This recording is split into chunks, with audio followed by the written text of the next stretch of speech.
നമസ്കാരം കുഞ്ഞുങ്ങളെ, നമ്മളിന്ന് പഠിക്കാൻ പോകുന്നത് ICSE സിലബസിലെ മലയാളത്തിൻ്റെ 3rd ചാപ്റ്ററാണ്.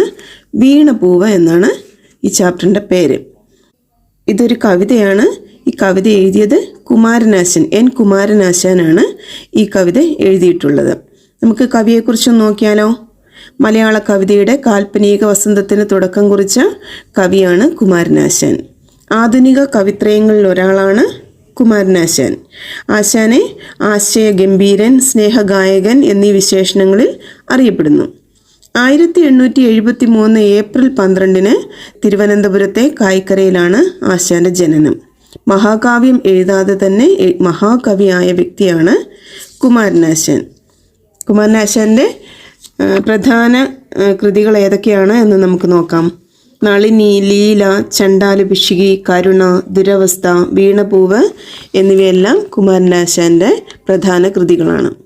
1924 ജൂൺ 16 ആലപ്പുഴയിലേക്കുള്ളൊരു യാത്രയിൽ ബോട്ട് മുങ്ങിയാണ് കുമാരനാശാൻ ഈ ലോകത്തോട് വിട പറഞ്ഞത്. നമുക്കിനി കവിതയൊന്ന് നോക്കിയാലോ. വീണപൂവ്. ഹാ പുഷ്പമേ, അധിക തുംഗപദത്തിലെത്ര ശോഭിച്ചിരുന്നിതൊരു രാജ്ഞി കണക്കയേ നീ. ശ്രീഭൂവിലസ്ഥിര അസംശയം ഇന്നു നിന്റെ യാഭൂതിയെങ്ങ് പുനരെങ്ങു കിടപ്പതോർത്താൽ. ലാളിച്ചു പെറ്റ ലത അൻപൊടു ശൈശവത്തിൽ പാലിച്ചു പല്ലവ പുടങ്ങളിൽ വച്ചു നിന്നെ ആലോലവായു ചെറുതൊട്ടിലുമാട്ടി താരാട്ടാലാപമാർന്നു മലരെ ദലമർമരങ്ങൾ. പാലൊത്തെഴും പുതുനിലാവിലലം കുളിച്ചും ബാലാതപത്തിൽ വിളയാടിയുമാടലെന്നേ നീ. ലീല പൂണ്ടിളയ മൊട്ടുകളോടു ചേർന്നു ബാലത്വമങ്ങനെ കഴിച്ചിതു നാളിൽ നാളിൽ. ശീലിച്ചു ഗാനമിട ചേർന്ന് ശിരസ്സുമാട്ടി കാലത്തെഴും കിളികളോടധ മൗനമായി നീ. ഈ ലോക തത്വവുമയേ തെളിവാർന്ന താരാജാലത്തോടുന്മുഖതയാർന്നു പഠിച്ചു രാവിൽ. ഈ വണ്ണമൻപൊടു വളർന്നഥ നിന്റെ അംഗമാവിഷ്കരിച്ചു ചില ഭംഗികൾ മോഹനങ്ങൾ. ഭാവം പകർന്നു വദനം കവിൾ കാന്തിയാർന്നു പൂവേ അതിൽ പുതിയ പുഞ്ചിരി സഞ്ചരിച്ചു. ഇതാണ് കവിത. നമുക്കിനി അതിൻ്റെ അർത്ഥമൊന്ന് നോക്കാം. കുമാരനാശാന്റെ വീണപൂവ് എന്ന ഖണ്ഡകാവ്യത്തിലെ ആദ്യത്തെ 20 വരികളാണ് നിങ്ങൾക്ക് പഠിക്കാനുള്ളത്. ഒരു പൂവിൻ്റെ അവസ്ഥാന്തരങ്ങളിലൂടെ മനുഷ്യൻ്റെ ജനനം മുതൽ മരണം വരെയുള്ള അവസ്ഥകളെക്കുറിച്ച് കുമാരനാശാൻ ഈ കവിതയിൽ വർണ്ണിക്കുന്നത്. അല്ലയോ പുഷ്പമേ, ഏറ്റവും ഉയർന്ന സ്ഥാനത്ത് രാജ്ഞിയെപ്പോലെ ശോഭിച്ചിരുന്ന നിന്റെ ഈ ദയനീയമായ അവസ്ഥ കാണുമ്പോൾ ഐശ്വര്യം ഭൂമിയിൽ സ്ഥിരമല്ല എന്ന് നിസ്സംശയം പറയാം എന്ന് കവി പറയുന്നു. ഇതാണ് ആദ്യത്തെ 4 വരിയുടെ ആശയം. അടുത്ത വരികളിൽ പറയുന്നത് ആ പൂവിൻ്റെ ശൈശവ കാലഘട്ടത്തെക്കുറിച്ചാണ്. നിന്റെ പെറ്റമ്മയായ ചെടി തളിരിലകളിൽ വെച്ച് ലാളിച്ച് സ്നേഹിച്ച് പരിപാലിച്ചു. ഇളം കാറ്റ് നിന്നെ തൊട്ടിലാട്ടി, ഇലകൾ നിനക്ക് താരാട്ട് പാടി. ഇങ്ങനെയായിരുന്നു ഈ പൂവിൻ്റെ കുട്ടിക്കാലം. ശൈശവം കഴിഞ്ഞ് അടുത്ത കാലഘട്ടം എന്ന് പറയുന്നത് എന്താണ്? ബാല്യമാണല്ലേ.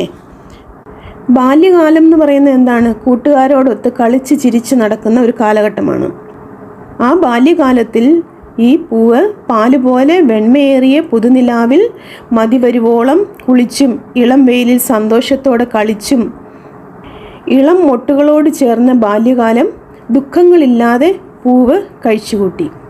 ദുഃഖങ്ങൾ അറിയാത്ത ഒരു കാലഘട്ടമാണ് ബാല്യകാലഘട്ടം എന്ന് പറയുന്നത്. പിന്നീട് പറയുന്നത് ബാല്യകാലം പിന്നിട്ട് കൗമാരപ്രായത്തിലേക്ക് കടന്ന പൂവിൻ്റെ മാറ്റങ്ങളെക്കുറിച്ചാണ്. കൗമാരത്തിലേക്ക് കടന്നതോടുകൂടി പൂവ് തൻ്റെ ചുറ്റുപാടുകളെക്കുറിച്ച് ശ്രദ്ധിക്കാൻ തുടങ്ങി. അവൾ പ്രഭാതത്തിൽ കിളികളുടെ ഗാനങ്ങൾക്ക് ചുവട് പിടിച്ച് ശിരസ്സുമാട്ടി മൗനമായി നിന്നു. തെളിഞ്ഞ ആകാശത്ത് മുഖമുയർത്തി നിൽക്കുന്ന നക്ഷത്രങ്ങളിൽ നിന്ന് ലോക തത്വങ്ങൾ പഠിച്ചു. അവളുടെ നിഷ്കളങ്കമായ ആ നിൽപ്പ് മറ്റുള്ളവരിൽ സന്തോഷം പകർന്നു. പ്രഭാതത്തിലെ കിളികളുടെ ആരവം സന്തോഷം പകരുന്നതാണ്. അതിനൊപ്പം നൃത്തം വയ്ക്കുന്ന പുഷ്പം ആസ്വാദകന് ആഹ്ലാദം പകരുന്നു. രാത്രിയിൽ തങ്ങളാൽ കഴിയുന്നത്ര പ്രകാശം പരത്താൻ ശ്രമിക്കുന്ന നക്ഷത്രങ്ങളിൽ നിന്ന് പൂ പഠിച്ചതും അതാണ്, മറ്റുള്ളവരെ സന്തോഷിപ്പിക്കുക. തുടർന്ന് യൗവനത്തിലേക്ക് കടന്ന പൂവിൻ്റെ മുഖസൗന്ദര്യം പ്രകടമായി തുടങ്ങി. പൂവിൻ്റെ മുഖത്ത് ഒരു പുതിയ പുഞ്ചിരി വിടർന്നു. ആരെയും മോഹിപ്പിക്കുന്ന തരത്തിലുള്ള ഒരു ഭംഗി പൂവിൽ കാണാൻ തുടങ്ങി. ഇതാണ് ഈ കവിതയുടെ അർത്ഥം. ഇനി നമുക്ക് ചോദ്യോത്തരങ്ങളിലേക്ക് പോകാം. അർത്ഥം കണ്ടെത്തി എഴുതുക. ആടൽ ദുഃഖം, ദലം ഇല, തുങ്കം ഉയർന്ന, ബാലാതപം ഇളം വെയിൽ, വദനം മുഖം, മർമ്മരം ശബ്ദം. പര്യായപദം: താര നക്ഷത്രം, താരകം. പല്ലവം: തളിര്, നാമ്പ്. വായു: കാറ്റ്, പവനൻ. ശിരസ്: തല, മൗലി. വിഗ്രഹിക്കുക. പല്ലവപുടം: പല്ലവമായ പുടം. ദലമർമ്മരം: ദലങ്ങളുടെ മർമ്മരം. താരാജാലം: താരങ്ങളുടെ ജാലം. ആലോലവായു: ആലോലമായ വായു. പുതുനിലാവ്: പുതിയ നിലാവ്. തുങ്കപദം: തുങ്കമായ പദം. അർത്ഥവ്യത്യാസം: ജാലം കൂട്ടം, ജാലകം ജനാല, പുടം മടിത്തട്ട്, പടം ചിത്രം. ഇതുകൂടാതെ കവിതയിൽ വേറെയും വാക്കുകളുണ്ട്. നിങ്ങൾക്ക് അറിയാൻ വയ്യാത്ത ഏതെങ്കിലും അർത്ഥമുണ്ടെന്നുണ്ടെങ്കിൽ ചോദിച്ചാൽ മതി. വായിക്കാം, കണ്ടെത്താം. കവി പൂവിൻ്റെ ശൈശവകാലത്തെ എപ്രകാരമാണ് അവതരിപ്പിച്ചിരിക്കുന്നത്? ഞാനത് കവിതയുടെ അർത്ഥം പറയുമ്പോൾ അവിടെ പറഞ്ഞിട്ടുണ്ട്, അത് ശ്രദ്ധിക്കുക. ബാല്യം കഴിഞ്ഞതോടെ പൂവിന് മാറ്റങ്ങൾ വന്നു. ഈ മാറ്റങ്ങൾ കവി എങ്ങനെയാണ് അവതരിപ്പിക്കുന്നത്? അവസാനത്തെ 8 വരിയാണ് ഇതിൻ്റെ ഉത്തരമായിട്ട് വരുന്നത്. അതിൻ്റെ അർത്ഥം ഞാൻ കവിതയിൽ പറഞ്ഞിട്ടുണ്ട്, അത് ശ്രദ്ധിക്കുക. ഓക്കെ. ഒരമ്മ സ്വന്തം കുഞ്ഞിനെ എങ്ങനെയാണോ സംരക്ഷിക്കുന്നത് അതുപോലെയാണ് ചെടി പൂവിനെ സംരക്ഷിക്കുന്നത്. ഈ പ്രസ്താവന വ്യക്തമാക്കുന്ന ഏതെല്ലാം പ്രയോഗങ്ങളാണ് കവിതയിലുള്ളത്? ലാളിച്ചു പെറ്റ ലത അൻപോട് ശൈശവത്തിൽ പാലിച്ചു പല്ലവപുടങ്ങളിൽ വെച്ചു ആലോലവായു ചെറുതൊട്ടിലാട്ടി താരാട്ടാലാപമാർന്നു മലരേ മർമ്മരങ്ങൾ. ഈ വരികൾ കേൾക്കുമ്പോൾ നമുക്ക് ഒരു അമ്മ കുഞ്ഞിനെ എങ്ങനെയാണോ പരിപാലിക്കുന്നത് അതുപോലെയാണ് ചെടി പൂവിനെ സംരക്ഷിക്കുന്നതെന്ന് വ്യക്തമാകും. അടുത്ത ക്വസ്റ്റ്യൻ: ശ്രീ ഭൂവിൽ അസ്ഥിര എന്ന് കവിക്ക് തോന്നാൻ കാരണമെന്ത്? ചെടിയിൽ വിടർന്നു നിന്ന സമയത്ത് പൂവ് ഒരു രാജ്ഞിയെപ്പോലെ ശോഭിച്ചിരുന്നു. എന്നാൽ ഒരു ദിവസം പൂവ് കൊഴിഞ്ഞ് നിലത്ത് വീണു. ഐശ്വര്യവതിയായി ശോഭിച്ച പൂവിൻ്റെ അവസ്ഥ കവി മനുഷ്യൻ്റെ ജീവനുമായി ബന്ധിപ്പിച്ച് ചിന്തിച്ചു. ഭൂമിയിൽ ഐശ്വര്യം എന്ന് ഒന്ന് നിലനിൽക്കുന്നതല്ല എന്ന തത്വമാണ് കവിക്ക് ബോധ്യമായത്. അതുകൊണ്ടാണ് കവി പറയുന്നത് ശ്രീ ഭൂവിൽ അസ്ഥിരയാണ് എന്ന്. അടുത്ത ക്വസ്റ്റ്യൻ: ഒരു വിദ്യാർത്ഥിയുടെ ഭാവം പൂവിൽ കവി സങ്കല്പിച്ചിട്ടുണ്ട്. എങ്ങനെയാണ് എന്ന് വിവരിക്കുക. ചെടിയിൽ വിരിഞ്ഞു നിൽക്കുന്ന പൂവ് കിളികളുടെ പാട്ടിനൊത്ത് തലയാട്ടുന്നതും മൗനമായി അത് ശ്രദ്ധിക്കുന്നതും ആകാശത്തിലെ നക്ഷത്രക്കൂട്ടങ്ങളെ നോക്കി ലോകതത്വങ്ങൾ പഠിക്കുന്നതും എല്ലാം ഒരു വിദ്യാർത്ഥിയുടെ ഭാവമാണ് ഈ പൂവിൽ കവി സങ്കല്പിക്കുന്നത്. അടുത്ത ക്വസ്റ്റ്യൻ: പൂവ് ബാല്യം ചെലവിട്ടതെങ്ങനെയാണ്? പൂവ് തൻ്റെ ഇളം മുട്ടുകളോട് ചേർന്ന് ദുഃഖങ്ങളൊന്നുമില്ലാതെ അല്ലലറിയാതെ വളർന്നുവെന്ന് കവി പറയുന്നു.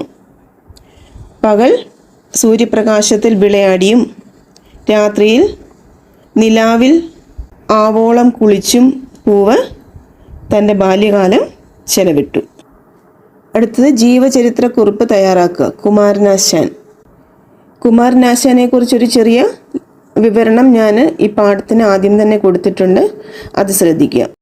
ഓണം വെക്കേഷന് ആർക്കെങ്കിലും ഡ്രോയിങ്ങോ പെയിൻറ്റിങ്ങോ ഒക്കെ പഠിക്കണമെന്നുണ്ടെങ്കിൽ നിങ്ങൾക്ക് ഈ കോഴ്സുകൾക്ക് ജോയിൻ ചെയ്യാവുന്നതാണ് കേട്ടോ. ഇവിടെ കൊടുത്തിരിക്കുന്ന നമ്പറിൽ വിളിച്ചാൽ മതി, നിങ്ങൾക്ക് അതിൻ്റെ ഡീറ്റെയിൽസ് കിട്ടും. ഓക്കെ. എല്ലാവരും നന്നായിട്ട് പഠിക്കുക. നമുക്കിനി അടുത്ത ക്ലാസ്സിൽ കാണാം.